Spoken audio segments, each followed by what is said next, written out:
Hello everyone, my name is Kiran. Welcome to my channel Nursing Made Easy. Today we are going to discuss cholecystitis. What is cholecystitis? Cholecystitis is inflammation of the gallbladder.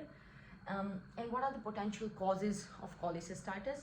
Before understanding causes or pathophysiology of cholecystitis, let's quickly have a look on the biliary tree. So here we got our liver, gallbladder, pancreas. Say gallbladder is linked to the common bile duct through the cystic duct, and in our liver we got the right hepatic duct, left hepatic duct, which combines to form the common hepatic duct, and then later on it calls the common bile duct. In here we got the pancreatic duct, and common bile duct and pancreatic duct both get the content discharge in the duodenum. So function of liver is formation of bile. Bile will be stored in the gallbladder where it gets concentrated, helping the digestion of the fat. So once we have a fatty meal, our gallbladder will release that bile through the common bile duct into the duodenum, helping the digestion of the fat and absorption of the fat. So in cholecystitis, what's happening is the cystic duct get blocked by one of the stones. So like we talked about cholelithiasis in the previous video, that's the formation of gallstones in the gallbladder. If one of the gallstone gets stuck in the cystic duct, that will cause the inflammation of gallbladder. So another way to remember this condition is chole means bile, itis means inflammation, cystitis means linked to the cystic duct. So due to the blockage of the cystic duct, we are having this inflammation of the gallbladder. So what are the risk factors for cholecystitis? Any gallbladder related disease can happen in both men and women. The easy way to remember the risk factors is 5 F's. So first one is female in their 40s, fertile, especially taking the oral contraceptive pills. Fatty can be related to being obese and consuming a fat-rich food. And family history, that's really a main one and mostly missed as well. So this is very easy way to remember the gallbladder related diseases or the risk factor for gallbladder related diseases. Male and female in their 40s, fertile, fatty, and family history. What are the signs and symptoms of cholecystitis? The main one is pain. Pain can be sharp, cramping, and dull in nature, and especially in the right upper quadrant. It can also spread to the back as well.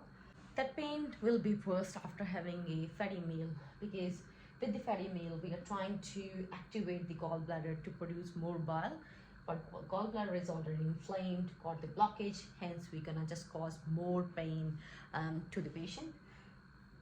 Due to the inflammation, body response will be having fever, increase in the WBCs, and patient will also have nausea and vomiting due to unable to digest that fat, and that nausea and vomiting can be very severe as well and cause dehydration to the patient. Jaundice can also happen. So let's talk about jaundice. What is jaundice?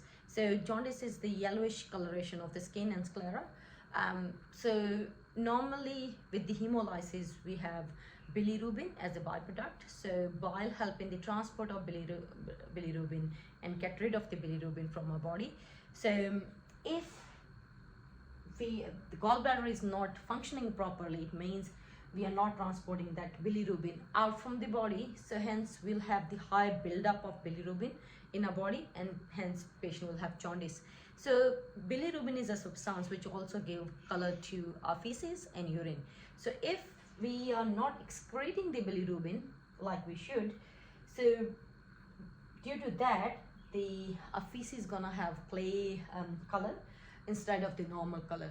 So all these will be the sign and symptoms of cholecystitis. What are the treatment options in nursing interventions for the cholecystitis?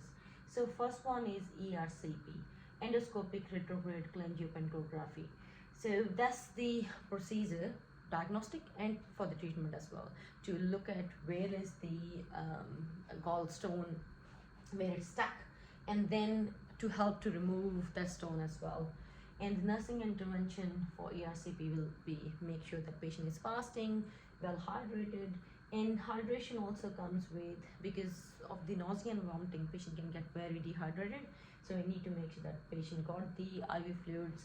And in severe case of nausea and vomiting, we might need the nasogastric tube as well. And patient need to be nil by mouth related to nausea and vomiting. But before the ERCP, yes, patient need to be fasted. And IV antibiotics. Because of the inflammation, we need the IV antibiotics to prevent that infection in our body. Low fat diet, because fatty diet will only cause more discomfort to the patient, or patient need to be nil by mouth in the early stage. Another one is pain medication and pain assessment.